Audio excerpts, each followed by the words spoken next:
tudo bem?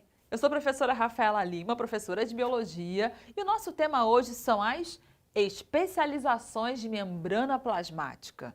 Quando a gente fala de membrana plasmática, a gente está falando daquele envoltório celular que é formado ali, tenha na sua composição fosfolipídios, um pouquinho de colesterol, algumas proteínas que o atravessam ali, que compõem, um pouquinho de carboidrato e tem como uma característica importante a permeabilidade seletiva. Ela permite a passagem de algumas substâncias por essa membrana.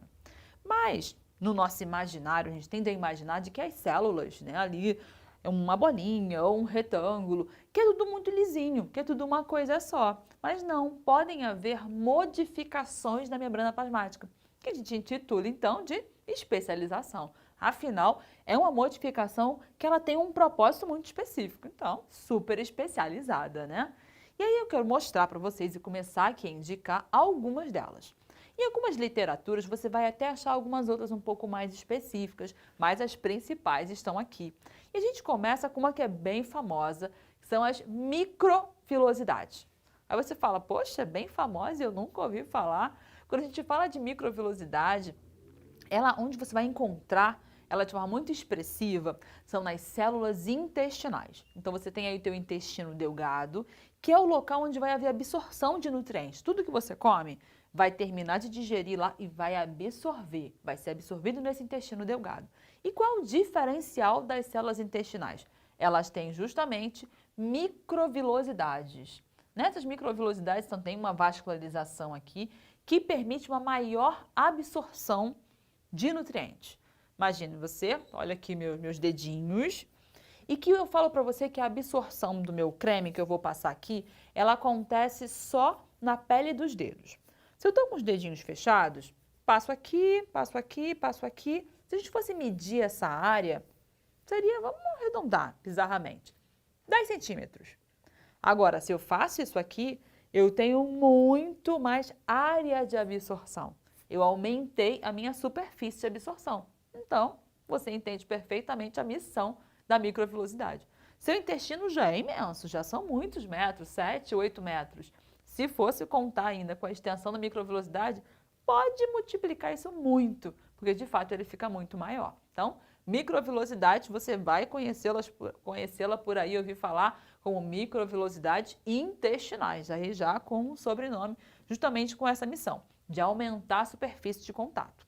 Então, é a famosa? Está num lugar importante? Super!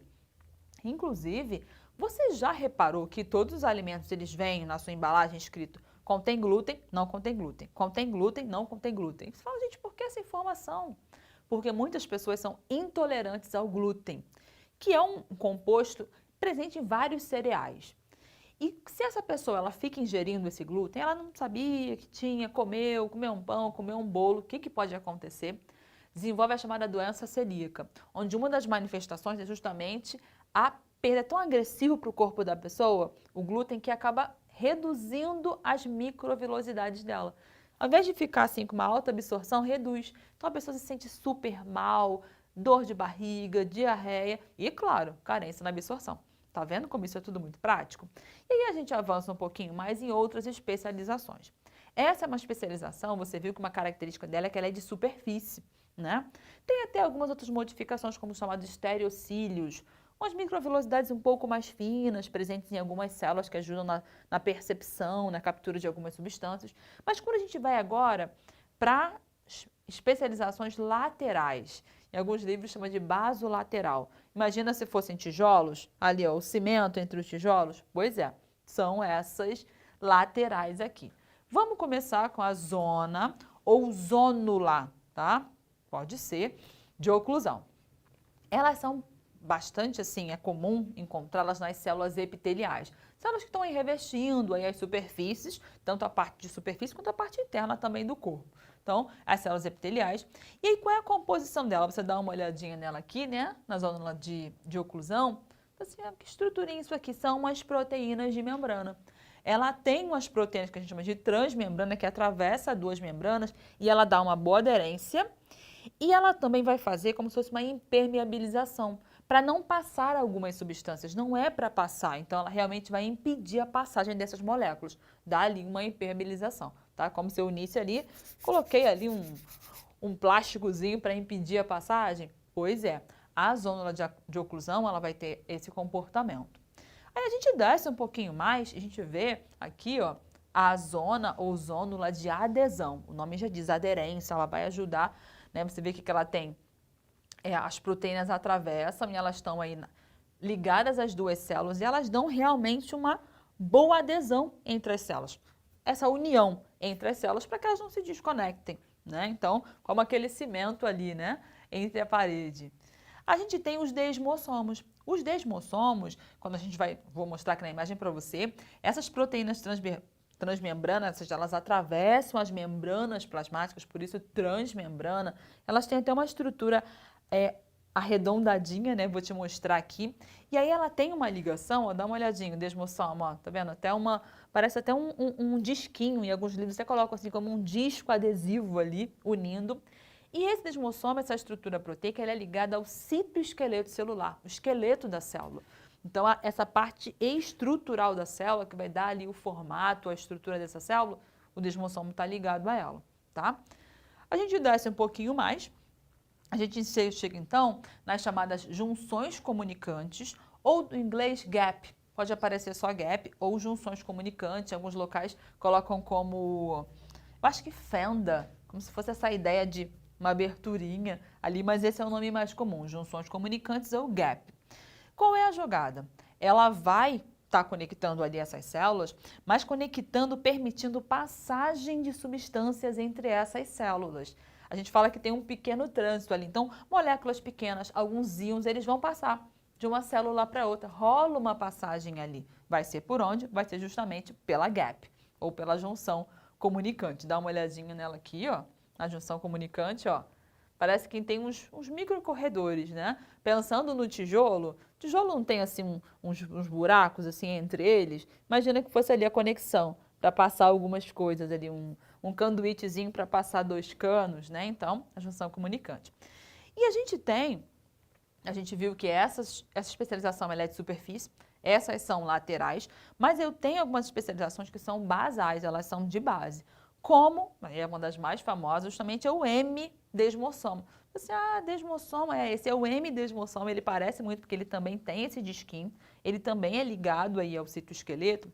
Só que no caso do M-desmossomo, a missão dele é ancorar essa célula à sua base, essa base que a gente chama de lâmina basal.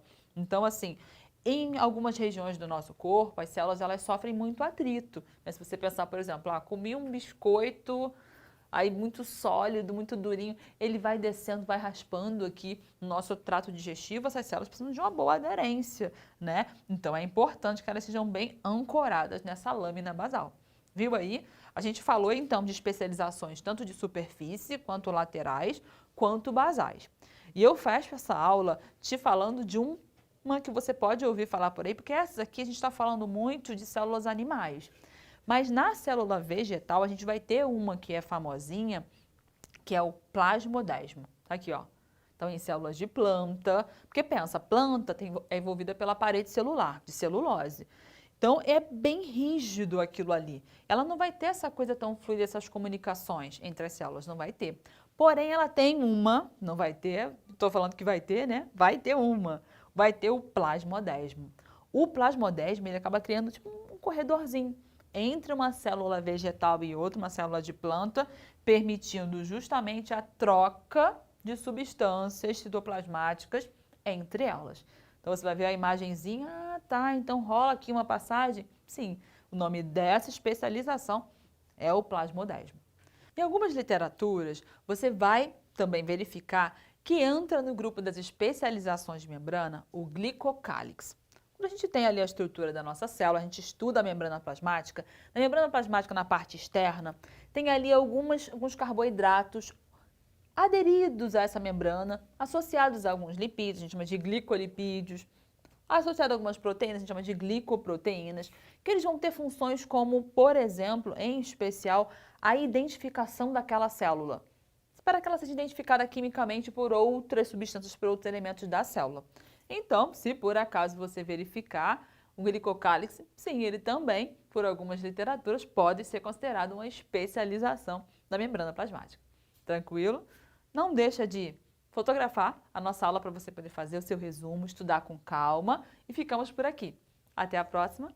Tchauzinho!